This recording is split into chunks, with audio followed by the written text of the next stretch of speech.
వ్యాప్తంగా ఎక్కువ గృహాలు రాష్ట్ర వ్యాప్తంగా కూడా దాన్ని ప్రమోట్ చేసే దాంట్లో భాగంగా సంక్రాంతి సంబరాలు కూడా చిరుమూరుపేటలో మున్సిపల్ చైర్మన్ గారి ఆధ్వర్యంలో మున్సిపాలిటీగా రాష్ట్ర ప్రభుత్వం ఎక్కువ గృహాల్లో ఈ కార్యక్రమాలన్నీ ఇందులో భాగంగా ముఖ్యంగా ఆడవారికి ఇంట్లో పోటీలు ఎన్నో పాతకాలపు ఆటలు కూడా ప్రమోట్ చేస్తూ దాంట్లో బహుమతి కూడా దాంట్లోనే అలాగే ఇంకోలో ఎంతో అందంగా నిర్మించినటువంటి ఈ పార్కులో కూడా షటిల్ టోర్నమెంట్ కూడా నిర్వహిస్తూ ఉన్నారు. ఈ కార్యక్రమాలన్నీ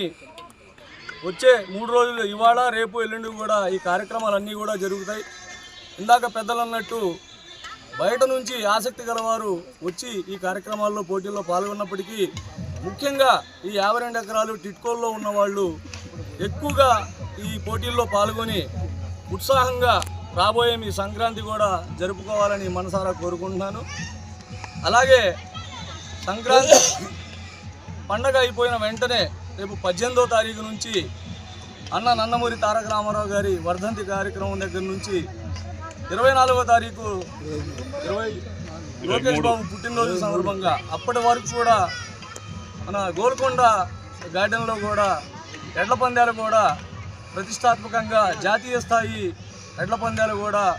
గౌరవనీయులు శాసనసభ్యులు ప్రతిపాటి పుల్లారావు గారు ఎంతో ఖర్చు పెట్టి మరి ఈ కార్యక్రమాన్ని కూడా నిర్వహిస్తూ ఉన్నారు. కాబట్టి చిలకలూరుపేట ప్రజలందరూ కూడా వారి పండగని ఎంతో ఉత్సాహంగా ఉల్లాసంగా జరుపుకోవాలని మరొకసారి అందరికీ తెలియజేసుకుంటూ అందరికీ సంక్రాంతి శుభాకాంక్షలు తెలియజేసుకుంటాం.